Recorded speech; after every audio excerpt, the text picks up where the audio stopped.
Recording is started. Now let's go to Facebook. Technology, right? It baffles me. Right? Me too. I feel like my grandparents when I was little. I can't figure it out. And this takes a minute, so I apologize for that. Our other platform, we went live within seconds, but this one's much slower. Okay.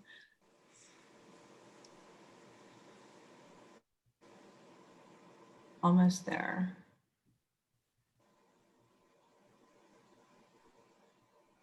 Come on. Okay. And it'll go onto the page too. Yes. Okay.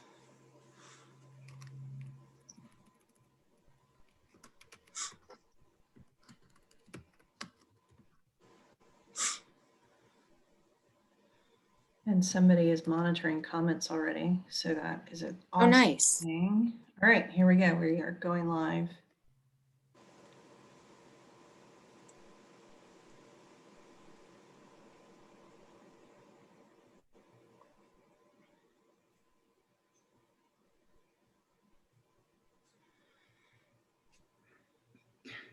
And we're live.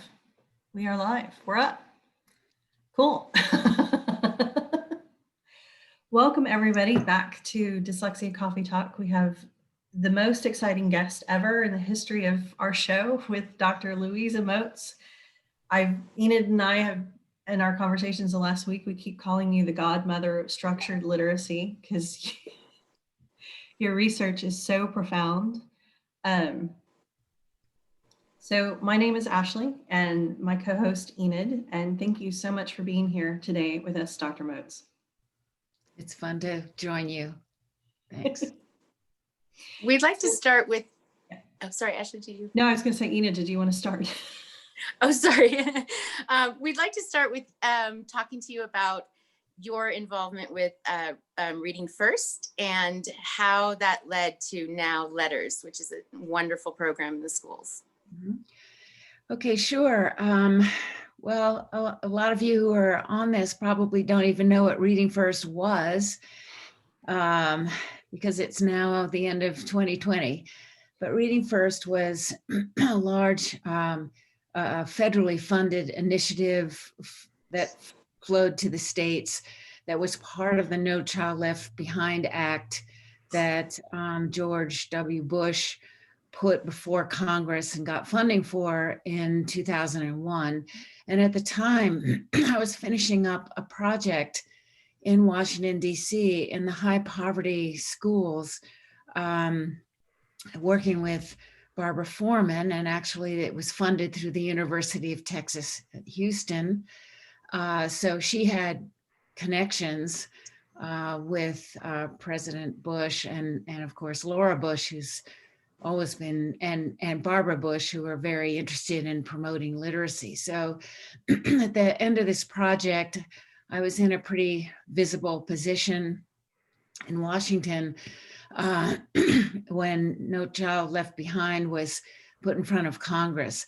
But I had been working actually for 15 years before that, at least 15, maybe 20 years before that, developing courses for teachers. And I had written some articles for the American Federation of Teachers. And the one that got the most notice was Teaching Reading is Rocket Science. And that was published in 1999, along with the AFT's special issues about reading. So the upshot of this was that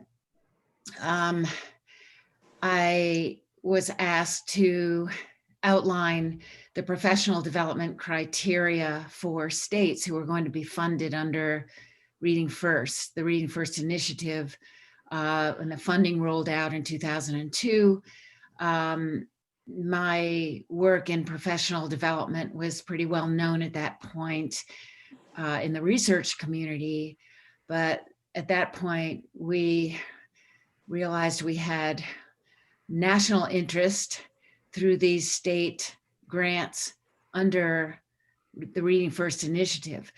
And at that point, I began to develop what has become LETTERS, professional development. But everyone should know that this has been a 40-year enterprise in my professional life, still ongoing, perhaps on a larger scale now. And the reason for my devotion to this issue is that there's no way to get a result in reading instruction unless the teacher knows a lot and has been mentored and coached to develop the expertise to deliver instruction. And that's true even if the teacher has been given a well-designed instructional material. So LETTERS is not a reading program. LETTERS stands for Language Essentials for Teachers of Reading and Spelling. And it's all about the background knowledge of language, of reading development, and the basic psychology of how we learn to read. It's all about the knowledge base that is the underpinning for being a successful professional. Thank you so much. And it is a brilliant, I don't want to call it a program. It is a brilliant, it's a program, but it's a brilliant contribution. And I really encourage, I see all the time people online saying, our school is willing to invest in something. What program do we use? And like you said, it's so much more. It's professional development. And I feel like that's so important from working in the schools and seeing the need for that, because not everybody gets that background in college in the language development and structured literacy. Mm-hmm. Ashley? I would qualify that and say very few or minority of teachers in training still at this point are not getting the background knowledge necessary. And that's why so much effort has to go into professional development after teachers are already, licensed. Well, and I want, sorry.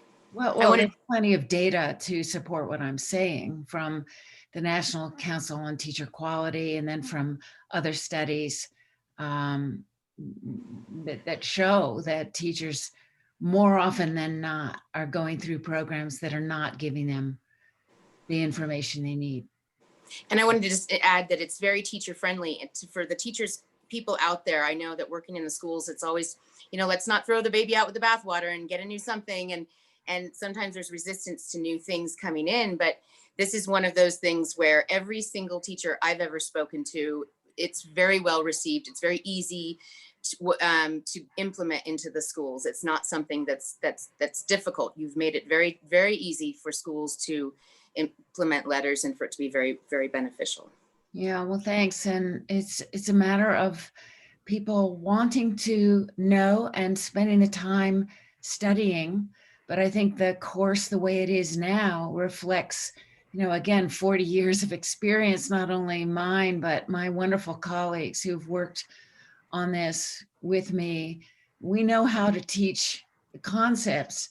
We know how to bring people along if they're willing to study and practice and apply and ask questions and all of that. Yeah.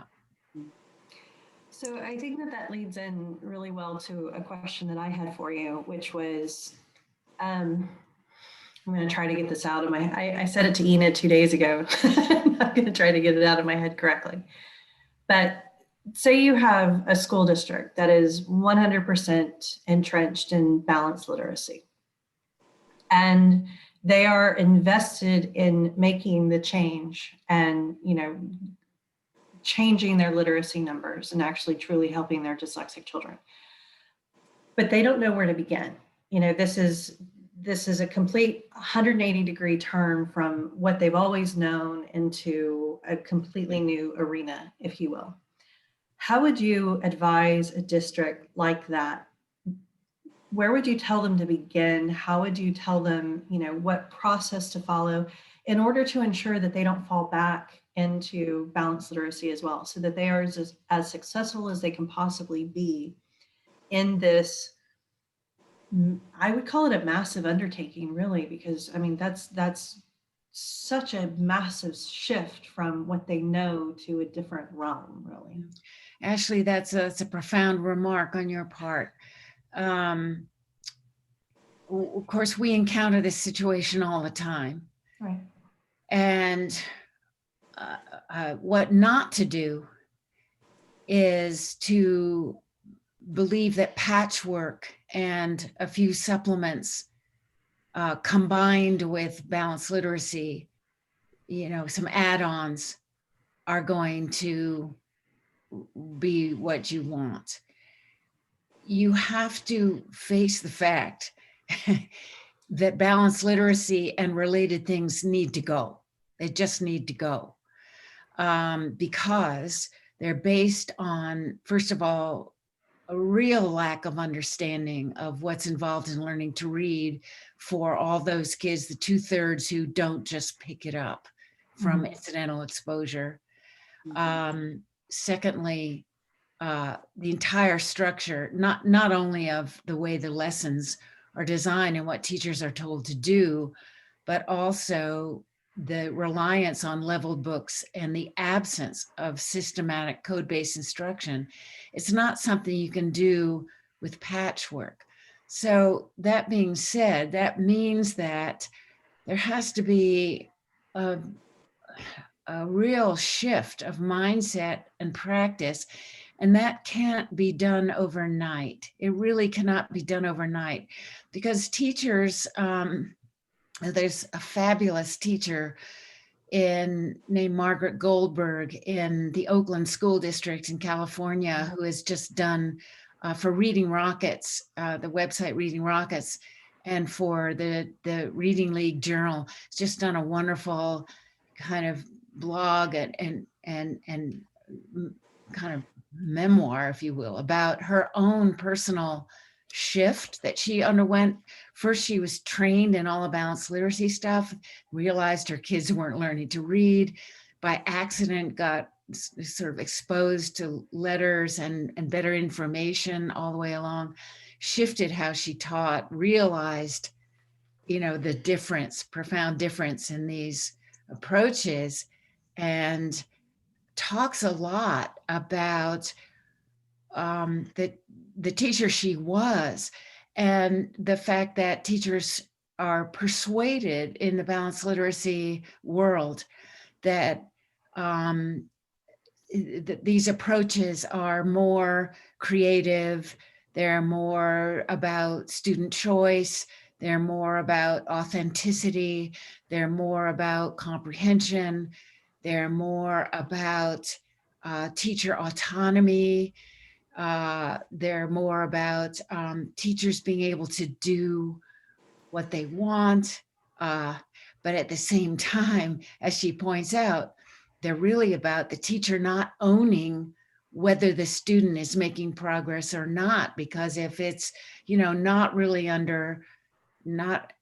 she isn't really in control and isn't measuring and isn't progress monitoring, and it doesn't have specific goals in a sequence of skill development, then, there's this kind of freedom that comes from, well, if the kid doesn't learn, well, I gave them those wonderful books and we memorized books A through F, whatever goes on. And they didn't get it. It's not me. So, okay, back to the beginning. So what I would do is tell a faculty from the outset, look, you don't need to change anything right now, but the first thing we're going to do is study the science of reading. And we're going to do it as an academic exercise. We are going to read.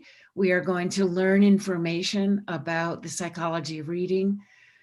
We are going to look at and understand the differences in the instructional approaches.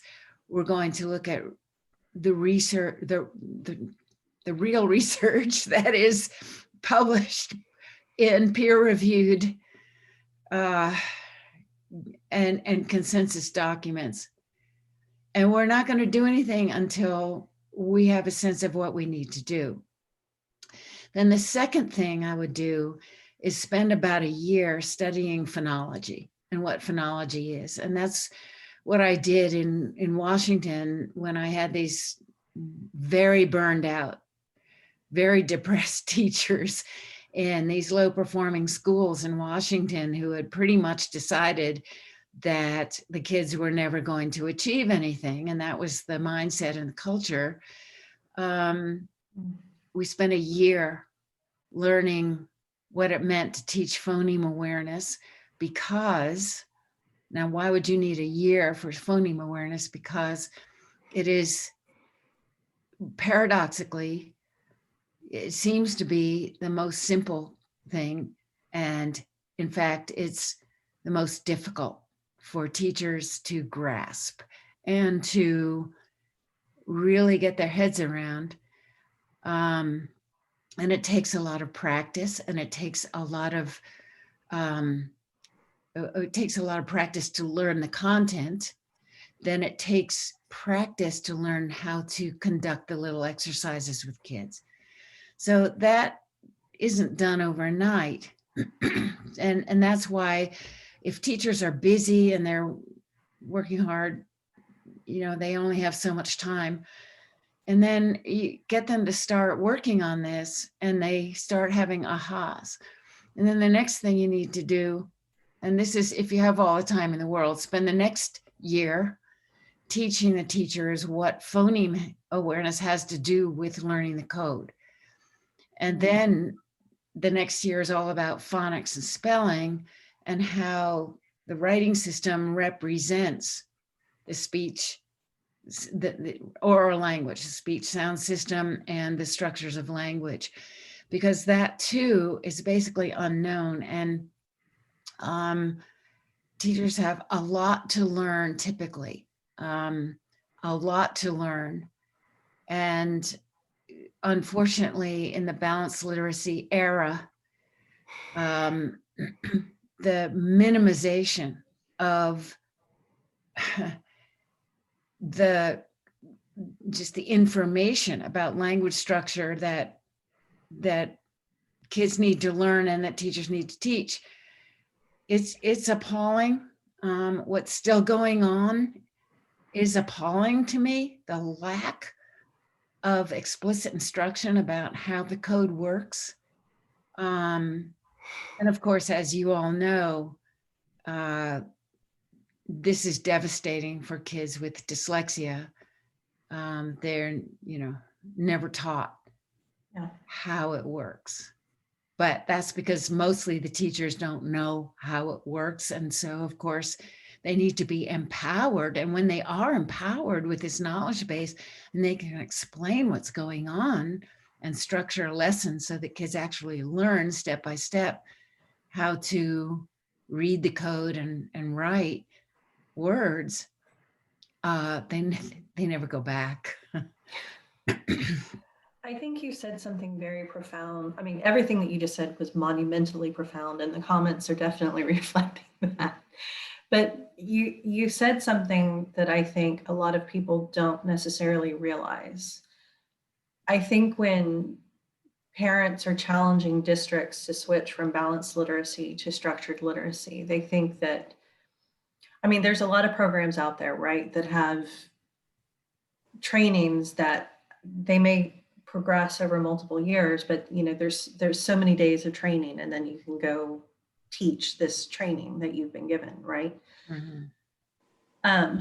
So I think that people kind of get hung up on the idea that it's not necessarily flipping a light switch between balanced literacy and structured literacy, that you just make your mind up one day that you're not going to do this anymore, that you're going to do this instead. But what you just explained was that really, and correct me if I heard you wrong, it's more of a multi-year transition, because there's so much that has to be learned and implemented into what is taught to not just the teachers, but through the teachers, once they understand, to the students themselves. Did I hear you correctly? It's a 3 to 5 year plan. Oh, wow. 3 years minimum to make this transition, because then the administrators in the hot seat, because the administrators have spent a lot of money Right. on, materials and consultants. In California, they fly them in from New York, for God's sake. It's and believe that they're buying into something that's good practice, and in fact Right. it's just horrible. I don't mince my words anymore, because I've seen up close for so long the damage to kids who could otherwise have succeeded much earlier and much more readily. So making the shift requires leadership. And then people ask, well, where has this actually occurred? And we can cite districts typically that have stable leadership, and preferentially they are in states with stable leadership, where a consistent message has come down from the legislature, the state superintendent of education, the county offices and everything else, about what's going to work best and how to get there. And right now, we've all seen the success in Mississippi, because that's the case. Colorado is taking a very firm hand in what's going on. Good for them. Arkansas has taken a very firm hand. They have a list. Do this, don't do this. These are reasonably decent approaches. These are not. We're not going to give you money to do the bad stuff. So I'm using pejorative language here, but I'm sorry, I'm just too old to mince my words. You don't, I'm sorry, I was gonna say, all right. you don't have to apologize. Just found this morning. So impatient when we have so much evidence for, understanding what's going on, and at least teaching the basic components. Now, let's see. So it takes consistent leadership, and in Pennsylvania, for example, through their state professional development organization, they have been very consistent. The leadership is terrific, but I'm not sure that that's in Pennsylvania imbued at all levels the way it needs to be. Certainly, in part of the state, they're really nailing, good practices. But in other states, if the leadership allows for the disproven but popular ideas to take root and sustain themselves through funding, then change is almost impossible on the scale that you want, on the scale that really would elevate the overall performance of the kids. Yeah.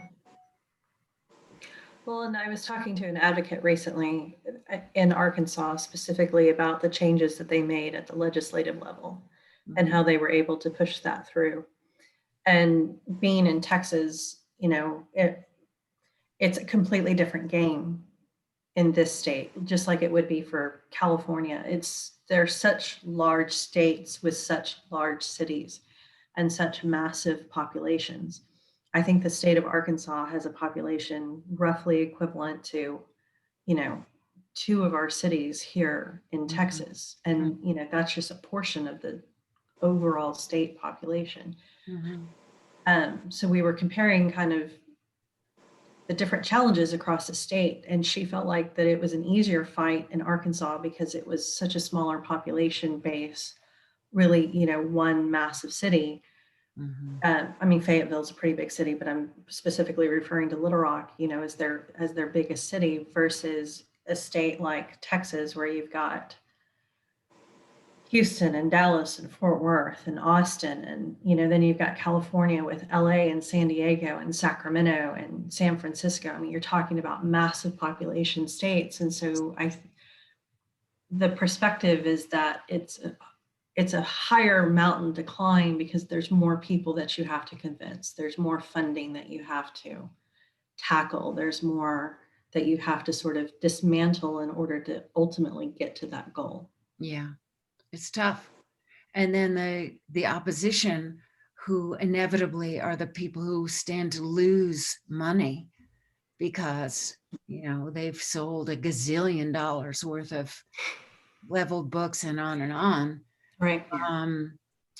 They're going to fight tooth and nail to retain their market share.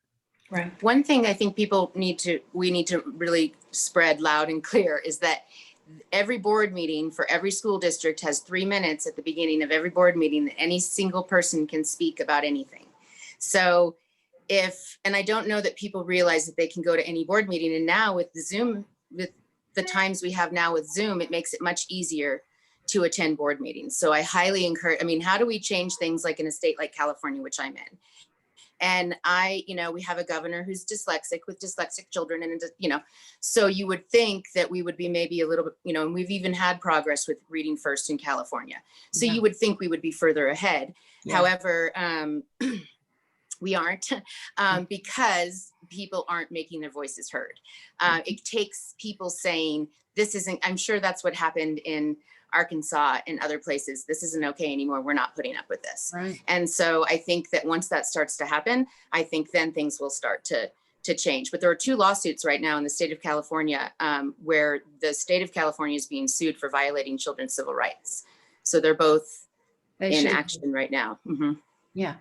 So things like that will help change. Mm-hmm. It will help. And then, I was in California from 1996 to 7, and I was the resident expert in reading in the Sacramento County Office of Ed, and we got $1 million from the state to roll out professional development across the state. That was my job. And I learned then about state politics and county offices and entrenched interests and the difficulty of influencing what went on in teacher training in the universities, and the roles that various organizations played in maintaining the status quo. And the status quo was all about, a good teacher invents it as she goes along. She's basically an artist. She's not and the other thing was kids learn to read by reading. I mean, if there was ever a more inane statement, kids learn to read by reading. Which causes so much frustration. I didn't learn how to ski by skiing. I didn't learn how to play the piano by playing the piano. I learned by gradual development of component skills and then having an opportunity to apply those. Mm-hmm. And why people are so blind to this is something that's puzzling to me. And I think it has to do with, number one, the range of individual differences that our kids represent. Mm-hmm. We do have a small portion who come to school already reading. They've just figured it out by looking at the words, and just putting 2 and 2 together. Mm-hmm. And so because a third of the kids learn no matter how you teach them, basically, mm-hmm. That perpetuates the justification for doing things that are far less effective than they could be for the other 2/3, and especially the bottom third, which is so dependent on how they're being taught. So that's, that's one issue, because I think about this a lot. Why is it that the anti-code, anti-dyslexia camp keeps at it? Okay, what is it they don't see?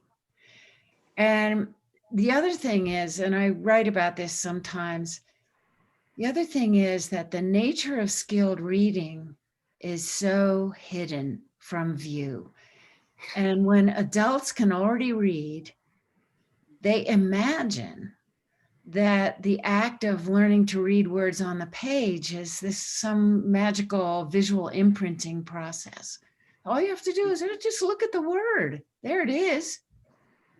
And they have, because their word recognition is automatic and unconscious and instantaneous, they cannot see what it might have taken to get to that point, and especially if they never had any problem learning to read. And I was in a conversation yesterday with a wonderful group of colleagues, and somebody mentioned a study, or maybe it was just a survey they did, of the teachers who were in a workshop they were doing, and they asked, well, how many of you remember what it took to learn to read? And something like 85% of them couldn't remember and thought it was just this effortless process. So maybe teaching itself as a profession attracts a disproportionate number of people for whom it was relatively easy, because if people found it difficult, they're less likely to want to be in front of a group of kids having to explain how words are spelled and so on. So that's part of it. But part of it is just simply lack of education in the psychology of reading acquisition, and experience having someone explain why that kid misread the word and what's going on and why the spelling looks like the way it does, and what the path through the word recognition process could be. And the really misguided belief that a child will grow out of that. Oh yeah. That, we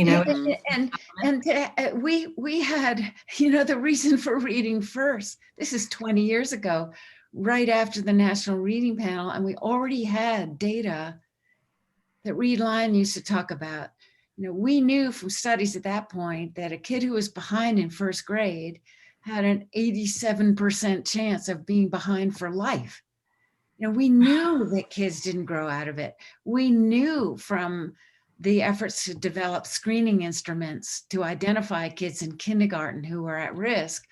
We knew from that predictive data, say at the University of Oregon and other research institutes, that if kids were showing certain problems with pre-literacy skills in kindergarten, that we could measure the risk and monitor where those kids were. And it was so clear that they wouldn't grow out of it. It was so clear that this, the late bloomer idea was a total myth.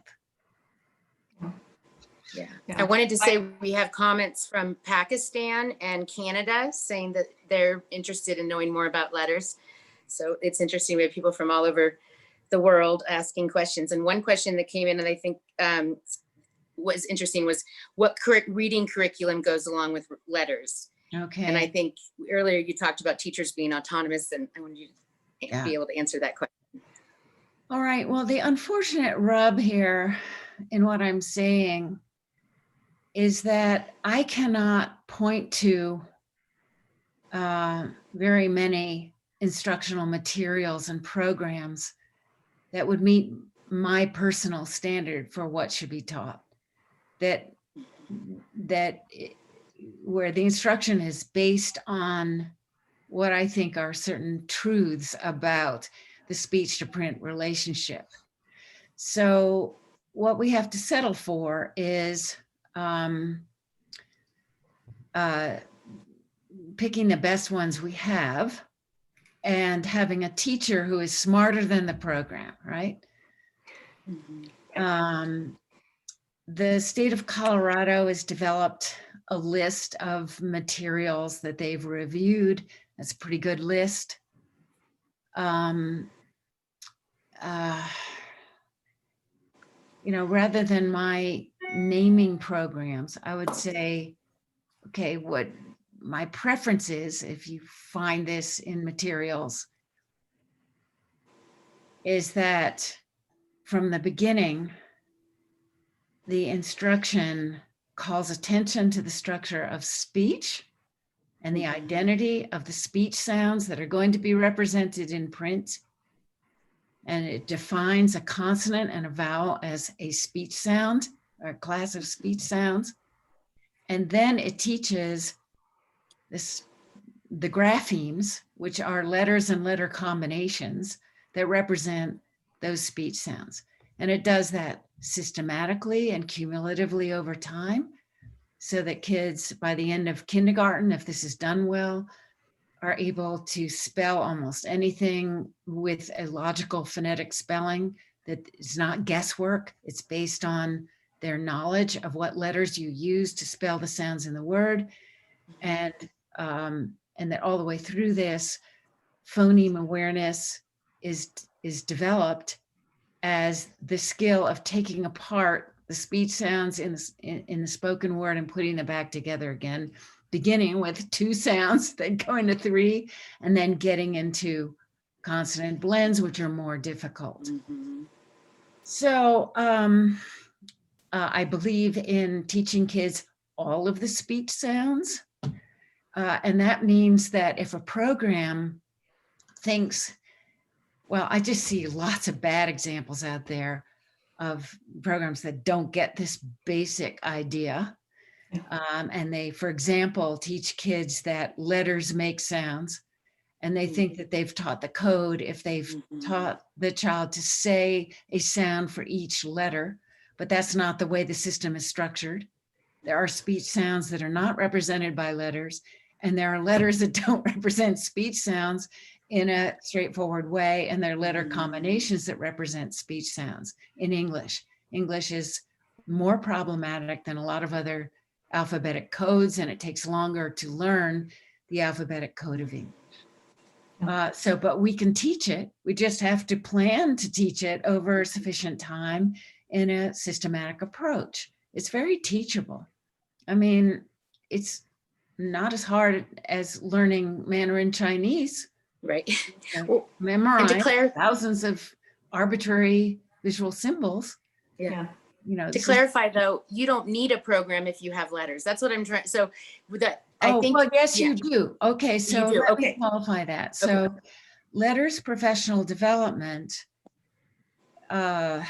contains this information about the basic scientifically grounded models of what goes on in the brain as we learn to read, that we can refer to over and over again to ground ourselves in as we answer problems like, how do I allocate instructional time?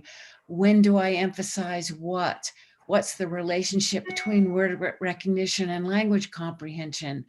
How do I connect these different components and integrate them in my instruction? And all of these good questions that we're always seeking answers to. What is a sight word and what does that mean for teaching?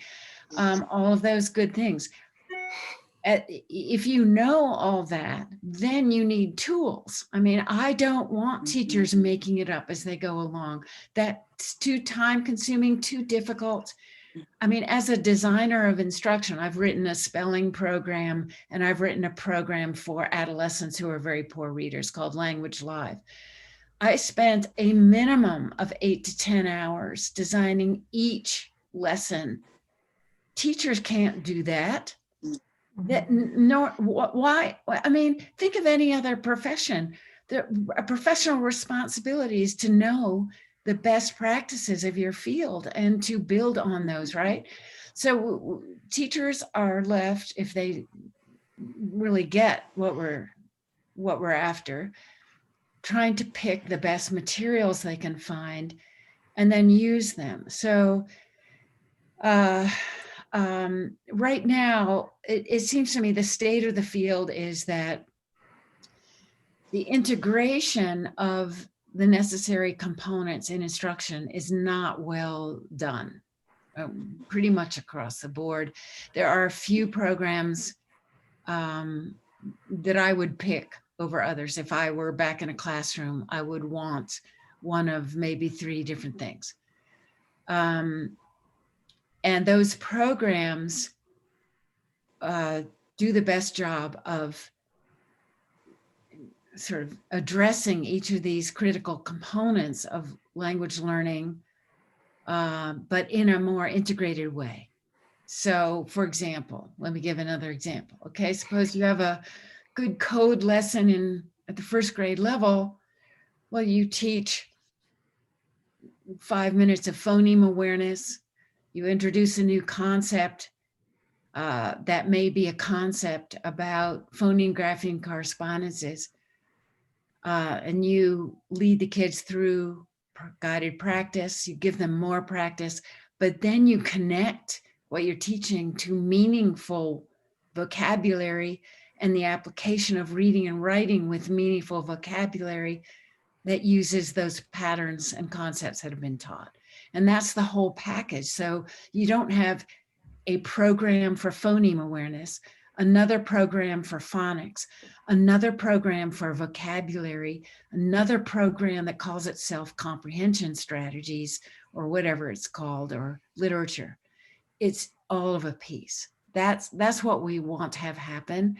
And that's what I'm hoping more knowledgeable designers will do. So speaking of that, I want to ask you a specific question, because this is a fundamental breakdown, of course, in my own child's education, as well as not understanding the relationship between reading and writing. And that writing also has to be explicitly taught as well. And you've got your book, Speech to Print. Can you explain why reading and writing are really so interrelated? I mean, Okay. I can't remember who did the quote, reading is breathing in and writing is breathing out. And I felt like that was such a brilliant thing to say. Yeah. Okay. So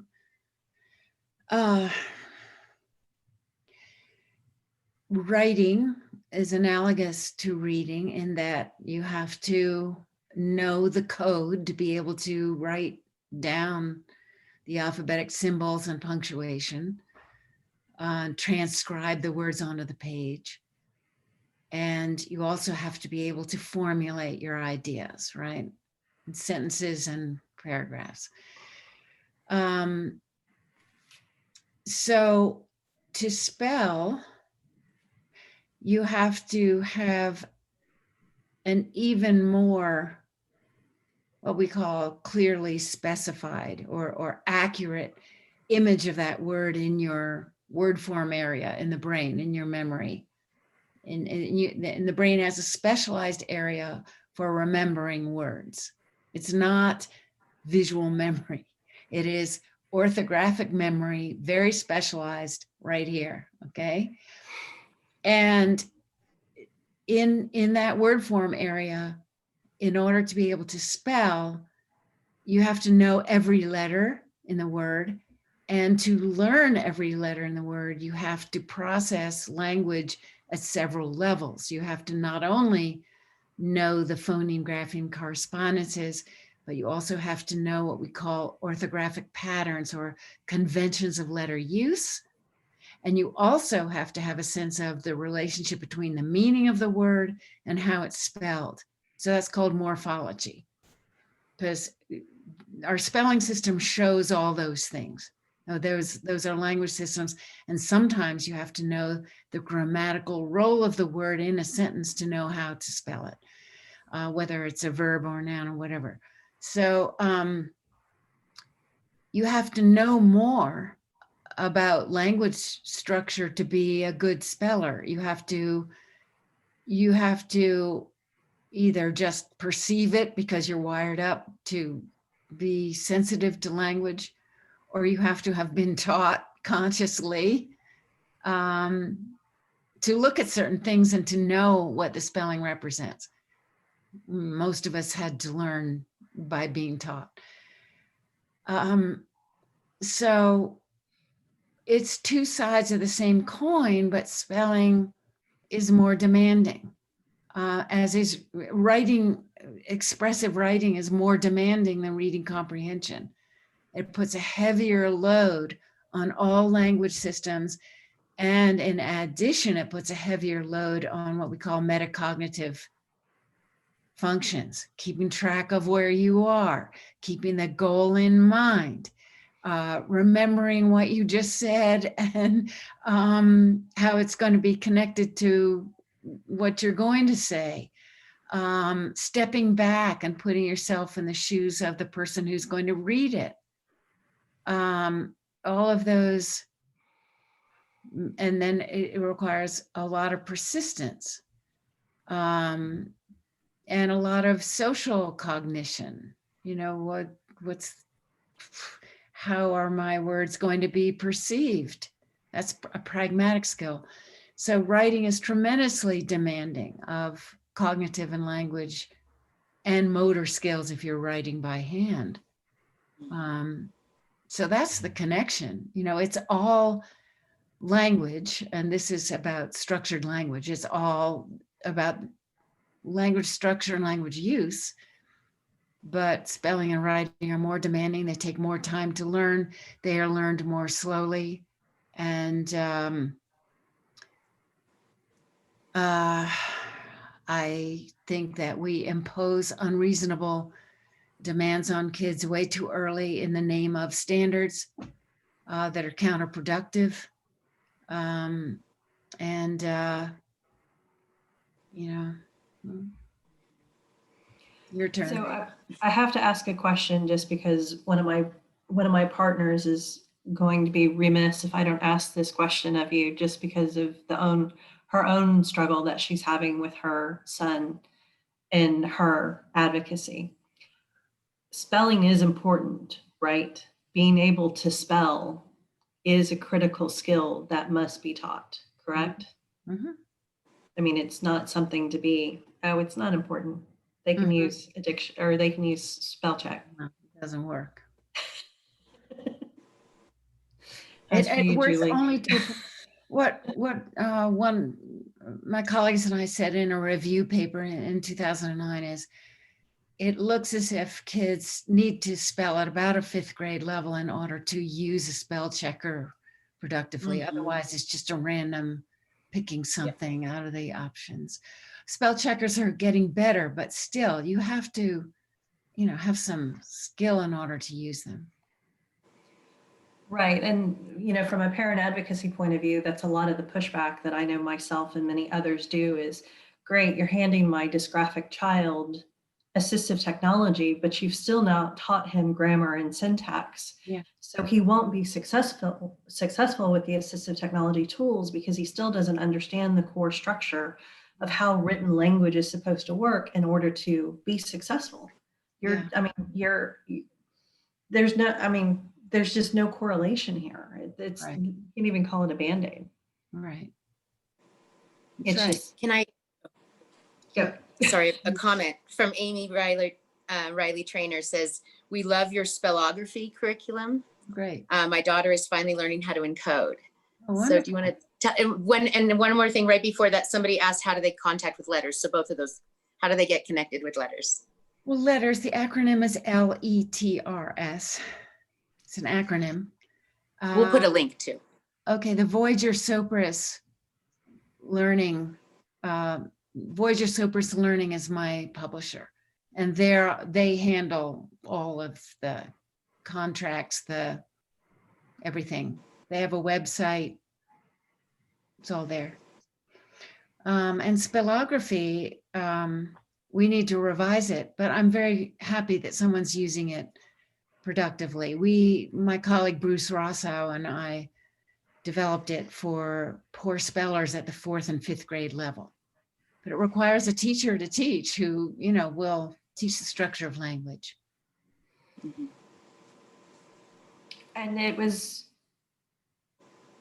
from what you've said, what it sounds to me is the training in letters is really what sets the teachers free. Yes, they still need a curriculum, but it's the thing that sets them the most free to do what we've been saying for a long time, which is let the teachers teach. Well, it empowers. Knowledge is power, right? That's trite phrase, but that's it.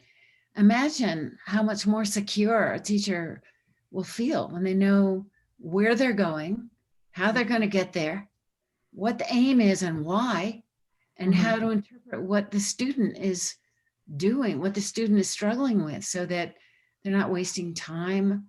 They're communicating with the student.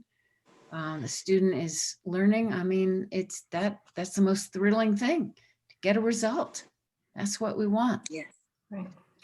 Well, I have to wind up because I have to do something at this next hour, but Definitely. how should we wind up? Well, we want to thank Dr. Moats for taking the time to come on and be with us today. The comments and the questions that have come in are rather intense. There's so many. But everybody in our community was very excited about you being on with us today. And personally, I am so grateful that you were willing to take the time. Thank you so much. You're welcome. Such an honor. Pleasure. And you young looking parents who are out there fighting the good fight, keep it up. That's the way we make change. Thank you so much. Thank you. Such an honor. Thank you. Thank you. Take care. All right. Take care, Dr. Moats. Thank you so much.